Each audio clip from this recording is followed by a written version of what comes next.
तो अब हम लोग अगला यहाँ पर देखते हैं क्या आज का टॉपिक क्या है, ये दाब आयतन कार्य। तो मान लीजिए ये हमारा कोई भी सिलेंडर है, ठीक है। तो ये कोई सा भी सिलेंडर हमारा, और ये क्या है, इसका बॉटम है। तो इसका बॉटम है, तो इसका जो भी हमारा क्षेत्रफल कितना है, ए है, ठीक है।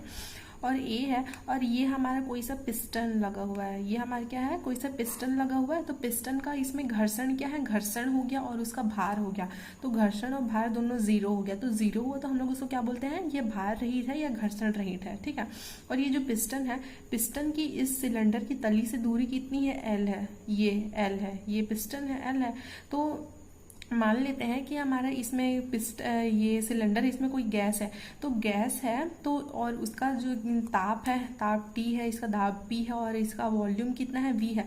तो हम लोग को तो पता है कि गैस है, तो गैस है, तो गैस में तो प्रसार होता ही है। तो गैस में अगर प्रसार होगा तो फिर ये जो पिस्टन है, जो पहले यहाँ था, वो DL की दूरी में क्या हो जाएगा, प्रसार, उसकी मतलब वो ऊपर उठ जाएगा। मतलब उसमें क्या हो जाएगा, इसकी लंबाई में, जिससे कि इसकी लंबाई में DL और आयतन में DV की वृद्धि का परिवर्तन हो जाता है। DL और DV का मतलब क्या होता है, उसमें आंशिक रूप से थोड़ा वृद्धि हो जाती है। फिर हम लोग देखते हैं कि हम लोग को पता है कि आयतन बराबर क्या होता है, क्षेत्रफल इंटू क्या होता है हमारा, ये लंबाई होता है। तो यदि गैस में प्रसार हो, तो गैस में प्रसार हो रहा है, तो आंशिक रूप से हो रहा है। तो फिर हम लोग इसमें ये ले लिए dv is equal to a into DL हो गया। तो ये हमारा समीकरण 1 हो गया। और हम लोग को पता है कि दाब बराबर क्या होता है, बल बटा क्षेत्रफल होता है। तो बल को हम लोग फोर्स इंग्लिश में बोलते हैं, इसलिए हम लोग इसको F से डिनोट किए। इसका डिनोमिनेटर हो गया क्षेत्रफल, इसको हम लोग बोलते हैं एरिया। तो इसको हम ए से डिनोट किया, और दाब मतलब होता है प्रेशर, तो हम लोग इसको पी से डिनोट किए, ठीक। फिर हमारा ये जो है एफ को, अब हम लोग को एफ का फॉर्मूला चाहिए। तो एफ इज इक्वल टू हम लोग क्या ले लिए, PA ले लिए, और इसको हम लोग क्या दे दिए, ये हमारा हो गया इक्वेशन नंबर 2। और फिर हम लोग को पता है कि कार्य बराबर क्या होता है, बल गुणित विस्थापन होता है। तो फिर हम लोग इसको ये इसमें परिवर्तन ले लिए। तो कार्य है, तो कार्य हम परिवर्तन ले लिए, तो हम लोग इसको D से, तो हम लोग यहाँ पर D लगाते हैं। तो परिवर्तन होता है, अगर परिवर्तन आंशिक रूप से होता है तो हम लोग D लगा देते हैं। तो ये DW हो गया, DW इज इक्वल टू बल हो गया। तो बल माइनस F इंटू DL। तो अब यहाँ पर क्वेश्चन आता है कि बल है, तो बल में माइनस क्यों लगा। तो कार्य या निकाय या तंत्र, कार्य जो होता है वो निकाय या तंत्र के द्वारा किया जाता है, तो फिर हम लोग उसको माइनस में लेते हैं, ठीक है। तो फिर उसके बाद फिर लेते हैं, देखते हैं कि हम लोग F का मान समीकरण 2 से समीकरण 3 में रखते हैं। तो समीकरण 2 हमारा क्या बोलता है, F is equal to PA बोलता है, ठीक है। तो F is equal to PA का मान हम लोग समीकरण 3 में रखते हैं। तो समीकरण 3 हम लोग को क्या बोलता है, DW is equal to minus F into D है। तो ये माइनस F के जगह पे हम लोग उसका वैल्यू रख देते हैं, वैल्यू पुट कर देते हैं, ठीक। तो F का वैल्यू क्या है हमारा, PA है। तो PA इंटू DL, तो माइनस P इंटू DL हो गया। तो समीकरण 1 से हम लोग को पता है क्या होता है, DW is equal to minus PdV। अब इसका हम लोग क्या कर देंगे, इंटीग्रेशन कर देंगे। तो ये हो जाएगा integration DW is equal to minus P, फिर इंटीग्रेशन, फिर V1 टू V2। तो V1 क्या होता है, इसका लोअर लिमिट होता है, V2 क्या होता है, इसका अपर लिमिट होता है। फिर ये आ गया DV। तो फिर ये इसका इंटीग्रेशन करेंगे तो ये हो जाएगा W, और इसका करेंगे तो माइनस P, फिर ये DV है, तो upper limit minus lower limit हो जाएगा V2 माइनस V1। तो V2 माइनस V1 है, तो इसका जो डिफरेंस आएगा क्या हो जाएगा, डेल V आ जाएगा। मतलब इसके आयतन में परिवर्तन क्या हो जाता है, डेल V हो जाता है। तो फिर ये हमारे क्या आ गया, W is equal to minus P del V, ठीक। V2 माइनस V1 है, तो इसकी जगह हम लोग डेल V रख दिए।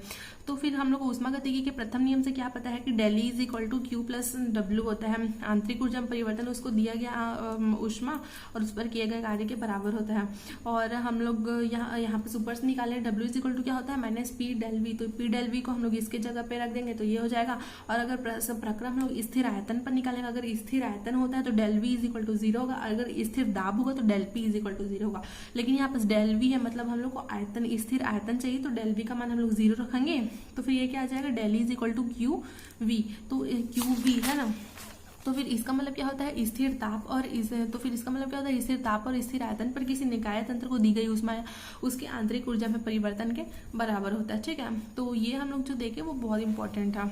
उसके बाद फिर हमारा अगला आता है क्या, एंथैल्पी। तो एंथैल्पी की इसको बोलते हैं, एंथैल्पी होता है उसको हम लोग H से डिनोट करते हैं। एंथैल्पी जो होता है किसी भी निकाय तंत्र के आंतरिक ऊर्जा और उसके दाब और आयतन के योगफल के बराबर होता है, ठीक है। और दाब आयतन योगफल के बराबर होता है। और और ये एंथैल्पी परिवर्तन जो होता है हम लोग उसको डेल एच से डिनोट करते हैं। मान लीजिए ए और बी कोई सा भी प्रक्रम है, इसका एंथैल्पी है H1 है, इसका H2 है, तो एंथैल्पी परिवर्तन क्या हो जाएगा H2 माइनस S और H1 हो जाएगा। और जो एंथैल्पी परिवर्तन होता है वो एक अवस्था परिवर्तन गुण है और ये पदार्थ निकाय की प्रकृति पर निर्भर नहीं करता, प्रकृति या परिवर्तन की दिशा पर निर्भर नहीं करता। ठीक है, तो फिर हम लोग अगला देखते हैं क्या, एंथैल्पी से। ठीक, तो ये एंथैल्पी से हम लोग को पता है, तो एंथैल्पी से हम लोग को पता है कि H इज इक्वल टू क्या होता है E प्लस PV, मतलब एंथैल्पी इज इक्वल टू क्या होता है आंतरिक ऊर्जा प्लस ये दाब आयतन। ठीक, इसका योगफल को हम लोग क्या बोलते हैं, एंथैल्पी बोलते हैं।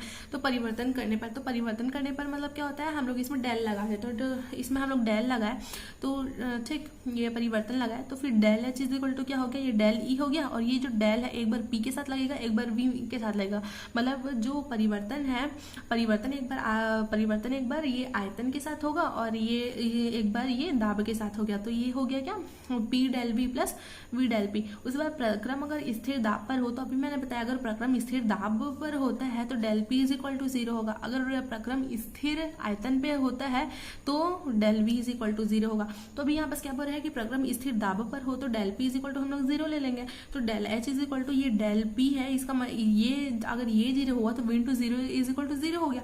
तो प्लस 0 का कोई मतलब नहीं होगा, तो हम लोग ये दो लेंगे, तो डेल ई प्लस तो क्या हो जाएगा, पी डेल वी हो जाएगा। तो इसको हम लोग क्या देंगे, इक्वेशन 1 दे देगा। फिर हम लोग को पता है कि ऊष्मागतिकी के प्रथम नियम से क्या होता है, del E is equal to Q plus W होता है, राइट। तो फिर और W का मान अभी हम लोग ने निकाला है कि W इज इक्वल टू क्या होता है, माइनस पी डेल वी होता है। तो del E is equal to क्या हो जाएगा, क्या हो जाएगा, Q minus P del V हो जाएगा। और Q इज इक्वल टू और फिर उसके बाद Q है तो Q को हम लोग साइड चेंज करेंगे। फिर ठीक है, Q है तो Q को हम लोग यहीं रहने देंगे। और ये डेल E है, डेल E तो फिर ये इधर आएगा, तो ये क्या हो जाएगा, P डेल V प्लस हो जाएगा, माइनस का प्लस हो जाएगा। तो ये क्या हो जाएगा, इक्वेशन नंबर 2। तो इक्वेशन नंबर 1 और 2 से हम लोगों को क्या पता चल रहा है, del H is equal to del P, मतलब स्थिर दाब पर, है ना। अगर ये P जो बेस में होता है ना तो स्थिर दाब होता है, तो और ताप हमेशा स्थिर होता है। ठीक है, तो इसका परिभाषा कैसे बनेगा, स्थिर ताप और स्थिर दाब पर जो हमारा निकाय तंत्र का जो एंथैल्पी में परिवर्तन होता है, निकाय तंत्र को दी गई ऊष्मा के बराबर होता है। ठीक है, उसके बाद जो आंतरिक ऊर्जा में परिवर्तन का मापन है, इसके लिए हम लोग किसका उपयोग करते हैं, इसके लिए हम लोग किसका उपयोग करते हैं, बम कैलोरीमीटर का उपयोग करते हैं। तो ये जो बम कैलोरीमीटर का उपयोग है ये बहुत इंपॉर्टेंट है। ये जो है हमारा, तो क्या किसको बोलते हैं, ये ना इम्पोर्टेंट है। तो हम लोग देखते हैं क्या, देखो ये जो हमारा आंतरिक संरचना दिख रहा है, ये जो हमारा डार्क में शेडेड फॉर्म में है, ये जो उपकरण होता है ये पूरे स्टील का बना होता है। ठीक है, ये पूरे स्टील का बना होता है और इसके अंदर में इसका जो आंतरिक भाग होता है सोना और प्लेटिनम से हम लोग उसको क्या करते हैं, उसके पॉलिश कर देते हैं ताकि स्टील का ऑक्सीकरण ना हो। तो ऑक्सीकरण अगर होता है तो मतलब उसमें इलेक्ट्रॉन मुक्त हो जाता है। ठीक है, तो इसलिए इसको ऑक्सीकरण ना हो करके हम लोग उसमें सोने और प्लेटिनम का क्या कर देते हैं, पॉलिश कर देते हैं। और ये जो हम लोग को छोटा सा ये बर्तन टाइप का दिख रहा है, ये जो कप दिख रहा है, इसमें हम लोग को कोई सा भी पदार्थ होता है जिसकी हम लोग को आंतरिक ऊर्जा ज्ञात करनी होती है, उसके हम लोग एक निश्चित मात्रा हम लोग इसमें रखते हैं जिसको कि बाद में जलाया जाता है। ठीक है, उसके बाद इसका संपर्क हम लोग एक विद्युत तार से कर देते हैं। तो हम लोग ये क्या लगा दिए, ये एक विद्युत तार लगा दिए और ये पॉजिटिव हो गया, ये प्लस हो गया, पॉजिटिव चार्ज हो गया, नेगेटिव चार्ज हो गया, मतलब ये डिनोट करना चाह रहा है कि हम लोग इसका संपर्क एक विद्युत तार से करा दिए। ठीक है, ये हो गया। उसके बाद इस स्टील के पात्र का संपर्क ऑक्सीजन वाले पात्र, ये जो स्टील का पात्र है ना, इसका संपर्क हम लोग ऑक्सीजन वाले पात्र से करा दिए। ये जो पात्र है इसमें हम लोग का क्या भरा हुआ है, ऑक्सीजन भरा हुआ है। तो ये हम लोग इसका पात्र इससे संपर्क करा है, उसके बाद इसको पूरा सील पैक कर देते हैं हम लोग। ठीक है, और पूरा सील पैक कर देते हैं। और ये जो उपकरण है ना स्टील का बना हुआ है, लेकिन ये इतना उच्च ताप, बहुत ही उच्च ताप ये क्या करता है, सहन कर सकता है। ठीक है, और ये इसकी टॉलरेंस मतलब बहुत ही ज्यादा होती है उच्च ताप सहन करने की। तो उसके बाद फिर हम लोग देखते हैं क्या, ये जो स्टील का जो पात्र है इसको हम लोग जल से भरे, इसको हम लोग जल से भरे एक उष्मारोधित वाटर बाथ में डुबा देते हैं। ठीक है, ये जो है ये बड़ा सा हम लोग को ये दिख रहा है ना, ये शेडेड फॉर्म में ये दिख रहा है, ये हमारा क्या एक स्टील का बाथ है। इसमें पूरा हमारा क्या भरा होता है, पानी भरा होता है, पानी भरा हुआ होता है। और ये जो हमारा थर्मोमीटर है और ये जो हमारा विलोडक है, विलोडक का क्या काम होता है, उसको ये जो पानी है इसको ऐसे हिलाने का काम, पानी है ना, इसको थोड़ा सा हिलाने का काम करता है। मतलब कि थोड़ा सा क्या करता है उसका अगर टेम्परेचर ज़्यादा हो गया, कम हो गया, तो हम लोग थोड़ा सा उसको हिला के देखते हैं कि क्या है कैसे है। और फिर ये सब लगा लिए, फिर हम लोग इसको पूरा इसको जैसे हम लोग इसको सील पैक करते हैं वैसे ही हम लोग इसको भी सील पैक करते हैं। देखो इसके बाद ये सब हो गया ठीक है। उसके बाद फिर हम लोग क्या कर देते हैं कि अगर हम लोग इसका तापमान ज्ञात करना होता है तो सबसे पहले हम लोग इसका नॉर्मल टेम्परेचर ज्ञात करते हैं कि ये पानी का तापमान कितना था। उसके बाद फिर हम लोग ये जो तार में विद्युत धारा प्रवाहित करेंगे, इस तार में हम लोग विद्युत धारा प्रवाहित करेंगे तो ये तार किसके संपर्क में है, ये जो कप है इसमें जो पदार्थ हम लोग आंतरिक इसका ऊर्जा ज्ञात करना है इसके संपर्क में है। तो ये विद्युत धारा प्रवाहित करेंगे तो ये ऑब्वियसली ये तो जलेगा ही। तो अगर ये जलेगा तो ये गर्म होगा। ठीक है, इसकी आंतरिक संरचना ये गर्म होगी। तो ये जब गर्म होती है तो ये जल भी गर्म हो जाता है। ठीक है, तो ये जब पानी गर्म होता है तो फिर इसका जो भी टेम्परेचर होता है हम लोग इस थर्मोमीटर की सहायता से ज्ञात कर लेते हैं। तो ठीक है, तो फिर इस तरीके से हम लोग अंतिम तापमान जो भी इसका नोट कर लेते हैं। फिर हम लोग देखते हैं कि इसमें आंतरिक ऊर्जा का गणना कैसे करते हैं। तो वाटर बाथ के लिए तो मान लेते हैं कि वाटर बाथ के लिए जो हम लोग जल की मात्रा लिए हैं तो मान लीजिए वो स्मॉल w है। ठीक है, और जल का जो तुल्यांक है वो w ग्राम है और लिए गए पदार्थ की मात्रा है हमारा x ग्राम है।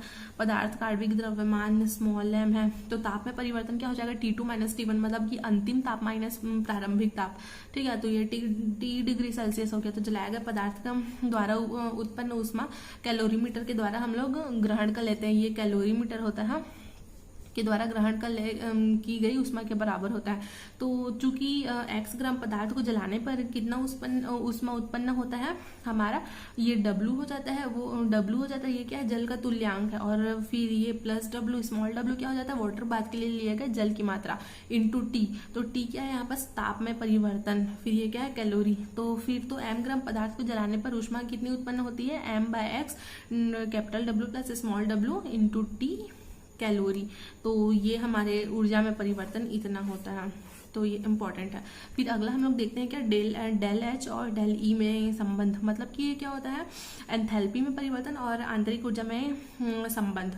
तो किसी रासायनिक अभिक्रिया के लिए डेल एच का मान ज्ञात करने हेतु तो निम्न समीकरण का प्रयोग किया जाता है। तो हम लोग को पता है कि ये del H is equal to del E plus P del V ये होता है, हम लोग को ये पता है। तो आदर्श गैस समीकरण से हम लोग को पता है कि P V is equal to N R T होता है, जहाँ ये n क्या है पदार्थ के मोलों की संख्या होती है, r रिडबर्ग स्थिरांक होता है, t जो होता है टेम्परेचर होता है, p दाब है, v और v क्या है इसका आयतन है। तो फिर इसको हम लोग ऐसे लिख सकते हैं P V R is equal to n small r capital R T. तो ये हो जाएगा हमारा समीकरण 2। उसके बाद देखते हैं कि उत्पाद का स्थिर ताप और दाब पर आयतन Vp और मोलों की संख्या Np हो। स्थिर ताप और स्थिर दाब, देखो यहाँ पर स्थिर दाब बोल रहा है तो इसलिए इसके बेस में स्मॉल p लिखेंगे। फिर ये हमारा इसका समीकरण क्या आ जाएगा, PVP मतलब स्थिर दाब पर ये आयतन हो जाएगा और Np बेस में है, फिर RT मतलब स्थिर दाब पर मोलों की संख्या, फिर समीकरण 3। तो समीकरण 3 है, समीकरण 3 में से 2 को हम लोग जब घटाएंगे तो हम लोग का ये इतना आ जाएगा P del V is equal to del NgRT। ठीक है, तो फिर समीकरण 1 से हम लोग क्या, तो समीकरण हम लोग का एक क्या था, del H is equal to del E plus क्या था पी डेल वी। तो पी डेल वी की जगह हम लोग ये लिख दिए del N G I T. ठीक है, तो ये हमारा क्या आ गया डेरिवेशन। और हम लोग को पता है कि हम लोग डेल ई है, डेल ई को हम लोग क्यू वी लिख सकते हैं, मतलब कि स्थिर आयतन पर ऊष्मा, निकाय को दी गई ऊष्मा। और डेल एच को हम लोग ये लिख सकते हैं कि स्थिर दाब पर निकाय को दी गई ऊष्मा। तो ये इसके स्थान पर लिख दिए, तो ये हमारा, तो ये बहुत इंपॉर्टेंट है। ठीक है, उसके बाद हम लोग देखते हैं क्या ऊष्मा क्षेपी और ऊष्मा शोषी अभिक्रियाएं। तो ठीक है, तो हम लोग को पता है कि देखो ये दोनों कोई सा अभिकारक, अगर अभिकारक उत्पाद में परिवर्तन, अगर कोई सा अभिकारक उत्पाद में परिवर्तन होता है तो मान लीजिए इसमें ऊष्मा का कितना 100 जो भी है 100 कैलोरी ऊष्मा क्या है इसमें उत्सर्जित होता है। तो ये हमारा ऊष्मा क्षेपीय अभिक्रिया कहलाता है। मतलब कि अभिकारक है 300 कैलोरी का था, तो फिर उत्पाद में परिवर्तन हुआ तो 200 कैलोरी हो गया। मतलब इसमें 100 कैलोरी क्या हो गया, बर्न हो गया, तो ये उत्सर्जित हो गया। तो फिर हम लोग इसको बोलते हैं क्या, ऊष्मा क्षेपीय अभिक्रिया। ठीक। और ऊष्मा शोषीय अभिक्रिया में क्या, ऊष्मा शोषीय अभिक्रिया में क्या होता है, ये इसमें जब अभिकारक द्वारा उत्पाद का निर्माण होता है तो उसमें ऊष्मा का अवशोषण होता है। इसको हम लोग ऊष्मा शोषीय अभिक्रिया बोलते हैं। और इसमें अभिकारक की जो ऊष्मा होती है वो उत्पादक की ऊष्मा से कम होती है। ठीक है। और इसमें आप ये ग्राफ भी देख सकते हैं, ये ऊष्मा क्षेपीय अभिक्रिया है। तो ऊष्मा क्षेपीय अभिक्रिया में क्या है, देखो ये अभिकारक है, तो अभिकारक की जो ऊष्मा है वो अधिक है किससे, उत्पाद से। और इसमें आप ये ऊष्मा शोषीय अभिक्रिया में आप देख सकते हैं कि अभिकारक की जो ऊष्मा है ये कम है एज कंपेरिजन टू इसके प्रोडक्ट से। तो वही बोल रहा है। ठीक है। उसके बाद फिर हम लोग अगला क्या देखते हैं, विभिन्न अभिक्रियाओं की ऊष्मा। तो उदासीनीकरण की ऊष्मा या एंथैल्पी किसको बोलते हैं, जब हम लोग 1 ग्राम तुल्यांक अम्ल की क्रिया क्षार से देखो, जब हम लोग 1 ग्राम तुल्यांक की अम्ल की क्रिया हम लोग क्षार से कराते हैं तो हम लोग को लवण प्राप्त होता है। ठीक है। तो फिर हम लोग को लवण प्राप्त होता है। तो इस क्रिया को हम लोग क्या बोलते हैं, उदासीनीकरण की क्रिया। तो कोई भी क्रिया जब उदासीन कब होती है, जब उसमें समान मात्रा में हम लोग अम्ल लेते हैं और क्षार लेते हैं। तो समान मात्रा में अम्ल और क्षार लेंगे तो एक दूसरे को न्यूट्रल कर देंगे, तो उसी को हम लोग क्या बोलते हैं, उदासीनीकरण की क्रिया बोलते हैं। ठीक है। तो इस क्रिया के फलस्वरूप जो ऊष्मा उत्पन्न होता है वो इतना होता है -57.1 किलो जूल इतना होता है। ठीक है। और ये दोनों प्रबल अम्ल है और प्रबल क्षार होने चाहिए। अगर इसमें से कोई भी एक अगर दुर्बल अम्ल या दुर्बल क्षार कोई कुछ भी होता है तो इसका जो एंथैल्पी, ठीक है, इसका जो तो इसमें अगर हम लोग कोई भी अभिक्रिया कराते हैं तो इसमें देखो ये प्रबल क्षार है और ये क्या है, दुर्बल अम्ल है। तो इसमें से कोई भी एक दुर्बल होता है तो उसका जो एंथैल्पी परिवर्तन का मान है इससे क्या होता है, कम हो जाता है। ठीक। उसके बाद फिर हम लोग अगला क्या देखते हैं, संभवन की ऊष्मा या एंथैल्पी। जब किसी पदार्थ के 1 मोल का निर्माण उसके अवयवी तत्वों से किया जाता है तो होने वाले ऊष्मा या ऊर्जा परिवर्तन को संभवन की ऊष्मा कहते हैं। ठीक है। तो मान लीजिए ये हमारा क्या है, मेथेन है, CH4 मेथेन है। तो CH4 इसका हम लोग क्या 1 मोल का निर्माण कर रहे हैं ना, तो 1 मोल का निर्माण उसके अवयवी तत्व से कर रहे हैं, कार्बन से कर रहे हैं और हाइड्रोजन से कर रहे हैं। तो इसमें जब उसकी ऊष्मा या ऊर्जा में परिवर्तन होता है ना, तो इसको हम लोग उसकी क्या बोलते हैं, संभवन की ऊष्मा या संभवन की एंथैल्पी बोलते हैं। वैसे देखो बेंजीन का निर्माण कैसे होता है, कार्बन से होता है, हाइड्रोजन से होता है। कार्बन हाइड्रोजन उसके क्या है, अवयवी तत्व है। तब ऊष्मा या ऊर्जा का परिवर्तन होगा तो हम लोग उसको क्या बोलते हैं, उसकी संभवन की ऊष्मा या एंथैल्पी बोलते हैं हम। उसके बाद फिर आता है हमारा दहन की ऊष्मा एंथैल्पी। तो दहन की ऊष्मा एंथैल्पी हम लोग किसको बोलते हैं, जब कोई सा भी पदार्थ हम लोग लेते हैं, मान लीजिए हम लोग मेथेन लिए, C2H2 लिए या फिर ये बेंजीन लिए, तो इसके 1 मोल के जब इसके 1 मोल का हम लोग ना ऑक्सीजन की उपस्थिति में हम लोग जलाएं, मतलब इसका जो भी पदार्थ हम लोग ले रहे हैं उसका वो 1 मोल होना चाहिए और ऑक्सीजन की मात्रा कितनी भी हो सकती है। जब हम लोग ऑक्सीजन की उपस्थिति में जलाते हैं तब जितनी एंथैल्पी परिवर्तन होती है तो उसको हम लोग क्या बोलते हैं, उसके दहन की ऊष्मा या एंथैल्पी बोलते हैं। उसके बाद फिर चौथा आता है हमारा क्या, ऊर्ध्वपातन की ऊष्मा या एंथैल्पी। जब किसी पदार्थ के 1 मोल ठोस को हम लोग उसके सीधे को बिना द्रव में बदले सीधे वाष्प में परिवर्तित कर देते हैं तो होने वाले एंथैल्पी परिवर्तन को उसके ऊर्ध्वपातन की एंथैल्पी या ऊष्मा कहते हैं। कोई सा भी सॉलिड है उसको हम लोग डायरेक्ट उसको वेपोराइज कर देते हैं, उसको डायरेक्ट उसकी ऊष्मा में परिवर्तित कर देते हैं तो हम लोग उसके ऊर्ध्वपात, तब जो ऊष्मा उत्पन्न होती है, ऊष्मा ऊर्जा उत्पन्न होती है, तब उसको हम लोग क्या बोलते हैं, उसको ऊर्ध्वपातन की ऊष्मा बोलते हैं। इसमें कोई भी सॉलिड डायरेक्ट वेपर में चेंज हो जाता है या फिर कन्वर्ट हो जाता है, इसमें वो अपने लिक्विड फॉर्म में नहीं आता है, तो इसको हम लोग बोलते हैं क्या, ऊर्ध्वपातन की ऊष्मा या एंथैल्पी बोलते हैं। फिर अगला हम लोग आता है क्या, संक्रमण की एंथैल्पी। तो संक्रमण की एंथैल्पी भी मतलब क्या होता है कि किसी भी पदार्थ का एक अपूर्ण रूप दूसरे मतलब किसी एक पदार्थ के अपर रूप को दूसरे अपर रूप में परिवर्तित किया जाता है तो होने वाले एंथैल्पी परिवर्तन को एक संक्रमण की एंथैल्पी कहते हैं। जैसे हीरा हो गया और ग्रेफाइट हो गया, तो हीरा और ग्रेफाइट जो है वो कार्बन के ही अपर रूप होते हैं। तो कार्बन के एक अपर रूप को उसके दूसरे अपर रूप में परिवर्तित जब करते हैं हम लोग तो फिर उसके एंथैल्पी में कुछ परिवर्तन होता है। तो उस एंथैल्पी में परिवर्तन या उस को फिर हम लोग उसको क्या बोलते हैं, संक्रमण की एंथैल्पी बोलते हैं, राइट। तो फिर और उसके बाद फिर हम लोग अगला देखते हैं हेस का नियम। तो हेस का नियम तो उसका इसके न्यूमेरिकल्स बहुत इंपॉर्टेंट है। तो देखते हैं, जैसे कोई भी पदार्थ हमारा ए से बी में कन्वर्ट हुआ तो ये कितने स्टेप में कन्वर्ट हो रहा है, ए से बी में कितने स्टेप में कन्वर्ट हो रहा है, वन स्टेप में कन्वर्ट हो रहा है, ओनली वन, राइट। और इसमें ऊर्जा में परिवर्तन का मान क्या है, Q है। और हम लोग ए से बी में परिवर्तन करें तो इसमें हम लोग एक स्टेप और बढ़ा ले रहे हैं, मतलब ए से पहले सी में परिवर्तित हुआ, फिर सी से बी में परिवर्तित हुआ, तो इसमें कितने स्टेप हैं, 2 स्टेप हैं। तो हेस का नियम क्या बोलता है कि ए से बी में हम लोग परिवर्तन करा रहे हैं और तो 1 स्टेप लगा, और ए से बी में परिवर्तन करा रहे हैं तो 2 स्टेप लगा। तो लेकिन दोनों में जो भी उत्सर्जित ऊष्मा की मान है वो दोनों का मान क्या हो जाएगा, बराबर होता है। मान लीजिए इसमें Q है, इसमें Q1 plus Q2 is equal to Q dash है, तो Q और Q डैश बराबर होंगे, ठीक है। तो वो ये बोलता है। और अगला देखते हैं हम लोग क्या, हेस के नियम की उपयोगिता। तो हेस के नियम का कहाँ उपयोग कर सकते हैं हम लोग, बंधन ऊर्जा, संक्रमण ऊर्जा, संभवन ऊर्जा, दहन ऊष्मा और आयनिक ठोसों की जालक ऊर्जा की गणना करने में हम लोग इसका यूज कर सकते हैं, ठीक है। तो फिर हम लोग बंधन ऊर्जा, फिर हम लोग देखते हैं कि बंधन ऊर्जा किसको बोलते हैं ना, जैसे कि किसी मान लीजिए कोई सा भी 2 परमाणविक या द्विपरमाणविक अणु में बसित एक मूल बंध को तोड़ने के लिए जितनी ऊष्मा ऊर्जा की जाती दी जाती है उसको हम लोग बंधन ऊर्जा कहते हैं। जैसे द्विपरमाणविक मतलब कोई भी हाइड्रोजन है, हाइड्रोजन ऐसे सिंगल फॉर्म में नहीं रहता है, मतलब ये जो हो गया इसको हम लोग क्या बोलते हैं, नवजात हाइड्रोजन बोलते हैं। हाइड्रोजन हमेशा द्विपरमाणविक फॉर्म में रहता है और क्लोरीन भी हमेशा ऐसे Cl2 के फॉर्म में रहता है। कभी आपने देखा है Cl के फॉर्म में, कभी नहीं ना, तो वही बोल रहा है इसमें। तो ये द्विपरमाणविक अणु है, तो उसके 1 मोल अणु को एक मोल बंध को तोड़ने में जितनी ऊर्जा की या ऊष्मा की आवश्यकता होती है ना, हम लोग उसको उसकी बंधन ऊर्जा बोलते हैं। और मान लीजिए जैसे कि ये S2 है, ठीक है, अगर वो जो कोई भी हमारा पदार्थ है या फिर अणु है वो द्विपरमाणविक से अधिक हुआ, तो द्विपरमाणु से अधिक मतलब कि CH4 हुआ, तो इसमें तो परमाणुओं की संख्या ज्यादा है, 4 और 1 ये 5 है। तो इस टाइम पे इसको तोड़ने में जो भी हम लोग की, तो इस टाइम पे हम लोग को तोड़ने में जो भी ऊर्जा की दी जाती है ना, हम लोग उसको क्या बोलते हैं, उसको औसत बंधन ऊर्जा बोलते हैं, ठीक। और ये देखो, तो और इसकी क्या बोला जी, इसका सूत्र क्या होता है, जैसे CH4 है तो ये हुआ, तो सभी तो इसमें C बॉन्ड H है, तो इसमें हम लोग को A ऊर्जा दी है, C बॉन्ड H है, इसमें हम लोग B ऊर्जा दी, इसमें X दी है, इसमें Y दी है। तो सभी, तो इसका सूत्र क्या हो जाएगा, सभी बंधों को तोड़ने में दी गई ऊर्जा बाय कुल बंधों की संख्या। तो सब ये जितना भी ऊर्जा है इसको हम लोग ऐड कर देंगे और इसमें टोटल कितने बॉन्ड है, 1 2 3 एंड 4, तो ये 4 हो गया।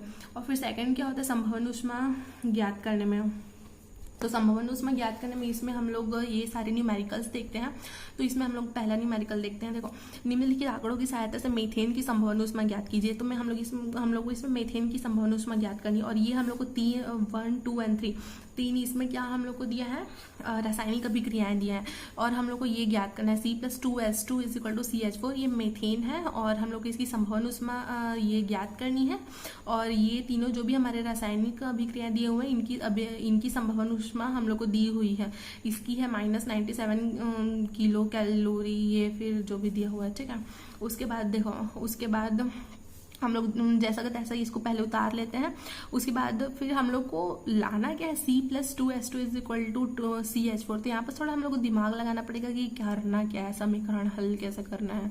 तो हम लोग देखते हैं कि समीकरण 1 है, ये समीकरण 1 है, इसको हम लोग नाम दे देते हैं समीकरण, इसको 1 दे देते हैं, इसको 2 दे देते हैं, इसको 3 दे देते हैं, राइट।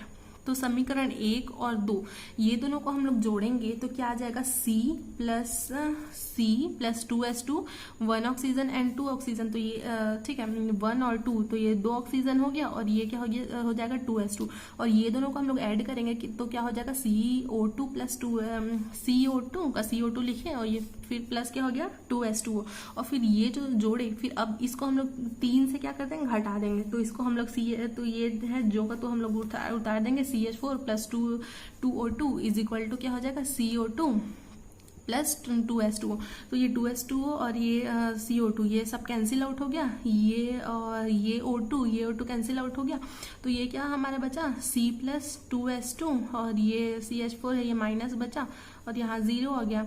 तो C+2S तो हम लोग को चाहिए क्या था, ये चाहिए, हम लोग को चाहिए क्या था, ये चाहिए था। आ गया ना हमारा कार्बन, ये हो जाएगा कार्बन प्लस हमारा hydrogen is equal to methane. ठीक है, तो हम लोग यहाँ पर जो भी हम लोग प्रक्रिया लगा रहे हैं, इसको हम लोग जोड़ रहे हैं, घटा रहे हैं, तो वही इसके साथ भी लागू होगा ना। जैसे ये हम लोग ने क्या किया अभी कि समीकरण 1 और समीकरण 2 को हम लोग जोड़े। ठीक है, तो 1-2 को जोड़े तो हम लोग को इसकी जो संभवन ऊष्मा है हम लोग को दी गई है, ये दोनों को हम लोग भी जोड़ेंगे। ठीक है, ये दोनों को जोड़ेंगे सेम, और फिर जोड़ के फिर ये तीसरे समीकरण का जो भी संभवन ऊर्जा दिया हुआ उससे हम लोग क्या करेंगे, उसको घटा देंगे, तो फिर ऐसा निकलेगा। तो फिर ये हमारा इस तरीके से हम लोग करेंगे तो फिर ये हमारा क्या निकल गया, संभवन ऊष्मा -21 किलो कैलोरी। तो फिर और अगला क्वेश्चन हम लोग का दिया ये, तो ये सारा का सारा वैसा ही है और ये एग्जाम में आता ही है, तो आप लोग इसको देख लीजिए, बहुत इंपॉर्टेंट है। अगर कुछ ना समझ आए तो पूछ सकते हैं। अगला है, देखो इम्पॉर्टेंट है,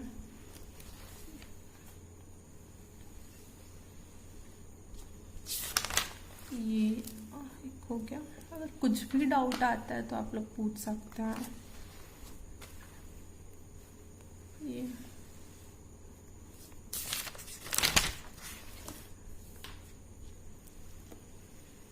और ये रहा एक और क्वेश्चन।